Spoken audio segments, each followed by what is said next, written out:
Sciatic అన్నది మనకు వెన్నుపూస నుంచి వచ్చే నరాల సమూహమే ఒక దొడ్డు నరంగా మనకు బటక్లో ఏదైతే వెనక బాధ ఉండే బటక్లో నుంచి మనకు దొడ్డు నరంగా కాళ్ళ కింది వరకు పోయేదాన్నే ఈ వెన్నుపూసలో చిన్న చిన్న నరాలు లెఫ్ట్ రైట్కి వస్తుంటాయండి. ఈ నరాలన్నీ కలిసి ఒక దొడ్డు నరంగా దీన్ని షియాటిక్ నర్వ్ అంటాము.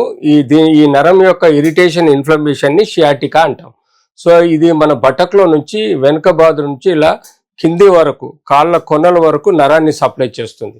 సో ఈ నరం యొక్క ఇరిటేషన్ని మనం షియాటికా అంటాం. సో మనం ఇందులో వెన్నుపూసలో ఎముక చూడండి, ఈ ఎముక మధ్యలో డిస్క్ అంటాము. రెండు ఎముకల మధ్యలో ఉండే మెత్తటి షాక్ అబ్జర్వర్ అంటాం. అంటే చుట్టూ ఆయిల్ సీల్ లాగా ఒక ఫైబ్రస్ బ్యాండ్ ఉండి లోపల జెల్ ఉంటుంది ఆయిల్ సీల్ లాగా. ఎప్పుడైతే ఆయిల్ సీల్ బస్ట్ అవుతుందో ఈ లోపల ఉండే జెల్ అంతా బయటకు వచ్చి వెన్నుపూసలో ఉండే వెన్నుపూస కార్డ్ యొక్క ప్రెషర్ మధ్యలో కానీ ప్రెషర్ పెట్టచ్చు, లెఫ్ట్ కావచ్చు, రైట్ కావచ్చు. ఇలా మనకి డిస్క్ బల్జ్ అనేది బయటకు వచ్చేసి నరం మీద ఒత్తిడికి లోనైనప్పుడు ఇలా మీరు చూడండి, ఇక్కడ డిస్క్ బల్జ్ లేదు, ఇది ఇక్కడ కరెక్ట్ ఉంది, కానీ ఇక్కడ వెనుక బల్జ్ అయిపోయి పగిలిపోయి బల్జ్ అయిపోయి బయటకు వచ్చేసి నరాన్ని నొక్కుతుంది. సో దీన్ని మనము షియాటికా అంటాం. తద్వారా మనకు ఈ యొక్క నరం నడుము నుంచి బటక్ నుంచి కింది వరకు మనకు ఒకలాంటి నరం నొప్పి రావడం నరం లాగడం లాంటి దాన్ని మనం షియాటికా అంటాం. సో ఇది మెయిన్ కారణం డిస్క్ ప్రొలాప్స్ అండి. సో మనం ఇనిషియల్గా మనం ఈ యొక్క డిజీజ్ ఎక్స్టెన్షన్ని బట్టి మనం డయాగ్నోస్ చేసుకొని దాన్ని బట్టి మనం ట్రీట్ చేయాల్సిన అవసరం ఉంటుంది. సో ఇనిషియల్గా నడుము నొప్పితో వస్తారు. నడుము నొప్పిలో కొంత నొప్పి, కొంత కదలిక లేకపోవడం, మూమెంట్ రిస్ట్రిక్ట్ అవ్వడం, ఎర్రబడ్డం లాంటి మనకు సమస్యలు ఏర్పడతాయి. మెల్లమెల్లగా అది ప్రెషర్ పెరిగిన కొద్దీ స్టేజ్ 1, 2, 3, 4 ఎర్లీగా మనకు 25% డిస్క్ బయటకు వస్తుంది, తర్వాత 50%, తర్వాత 75%, తర్వాత 100%. ఇలా మనకు ప్రొలాప్స్ నుంచి సిక్వెస్ట్రమ్ వరకు మనకు ఈ యొక్క డిస్క్ బయటకు వచ్చి నరాన్ని నొక్కడం వల్ల ఈ షియాటికా ప్రాబ్లం అనేది వస్తుంది. సో ఈ యొక్క కండిషన్ను బట్టి మనం క్లినికల్గా ఎగ్జామిన్ చేసుకున్నప్పుడు బేసిక్గా ఎంత పర్సెంటేజ్ ఆఫ్ డ్యామేజ్ ఉంది, ఏ స్టేజ్లో ఉంది అనేది అసెస్ చేసుకున్న తర్వాత దాన్ని బట్టి మనం యూజువల్గా ఒక ఎక్స్రే తీసుకుంటాం. ఎక్స్రే తీసుకున్నప్పుడు ఈ బోన్లో స్పేస్ తగ్గిపోవడం, ఇక్కడ చూడండి దాదాపుగా 6 mm స్పేస్ ఉంటే ఇక్కడ 4 mm స్పేస్ ఉంది, అంటే ఇక్కడ డిస్క్ బస్ట్ అయి ఉంటుందని ఎక్స్రేలో తెలుసుకోవడం జరుగుతుంది. దీన్ని మనము ఎంఆర్ఐ సిటీ స్కాన్లలో కన్ఫర్మ్ చేసుకోవచ్చు. ఎంఆర్ఐలో పర్టికులర్గా డిస్క్ ప్రాబ్లం అనేది మొత్తం క్లియర్గా కనబడుతుంది. అంతేకాకుండా వెన్నుపూస మీద ఎంత ప్రెషర్ ఉంది, రూట్ మీద ఎంత ప్రెషర్ ఉన్నది అన్నది మనం ఎంఆర్ఐ ద్వారా తెలుసుకుంటాం.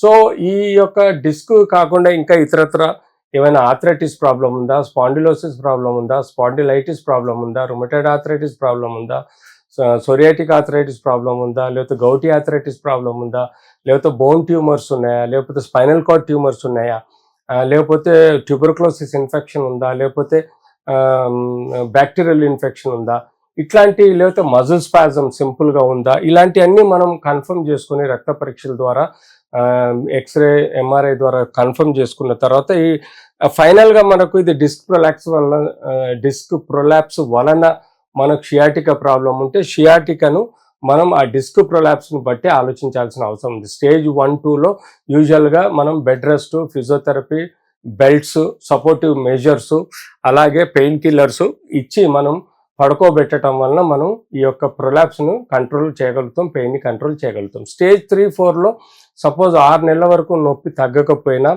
లేకపోతే కాళ్ళల్లో వీక్నెస్, స్పర్శ తగ్గిపోవటము, అంతేకాకుండా మూత్రము, టాయిలెట్ తెలవకపోవడం లాంటి సమస్యలు ఏమైనా ఉంటే అది ఎమర్జెన్సీగా భావించడం జరుగుతుంది. అది స్టేజ్ 3, స్టేజ్ 4లో దాటిపోతుంది. కాబట్టి ఈ డిస్క్ ప్రెషర్ని, నరం మీద ఒత్తిడిని తీసేయాల్సిన అవసరం ఉంటుంది. అది ఒక బయోమెకానికల్ ప్రెషర్ కాబట్టి ఆ ప్రెషర్ని తగ్గించాలంటే కంపల్సరీ మనం సర్జరీ చేయాల్సి వస్తుంది.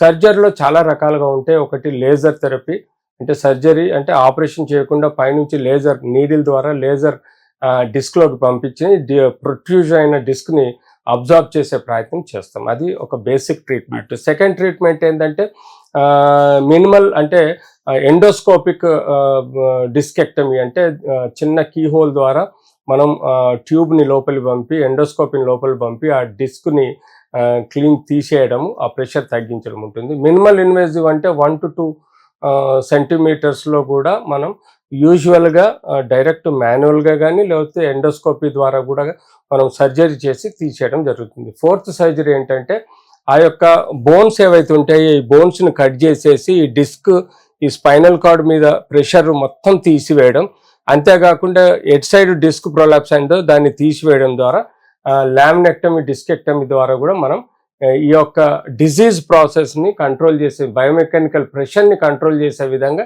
మనం మేనేజ్ చేయొచ్చు. సో ఇలా మనం షియాటికా ప్రాబ్లమ్ని ఫిజియోథెరపీ ద్వారా చేయడం, అంతేకాకుండా నరాలకు సంబంధించిన పెయిన్ కిల్లర్స్ ఉంటాయి, గాబాపెంటిన్ కానీ లేకపోతే ప్రిగాబిలిన్స్ కానీ లేకపోతే మెథైల్కోప్లమైన్ కానీ లేకపోతే నాట్రిప్టలిన్ కానీ ఇవ్వటం వల్ల కూడా వాళ్ళకి రిలీఫ్ ఉంటుంది. సో అలా మనం కంటిన్యూస్గా కేర్ తీసుకుంటే డెఫినెట్లీ మంచి రిజల్ట్స్ వస్తాయి.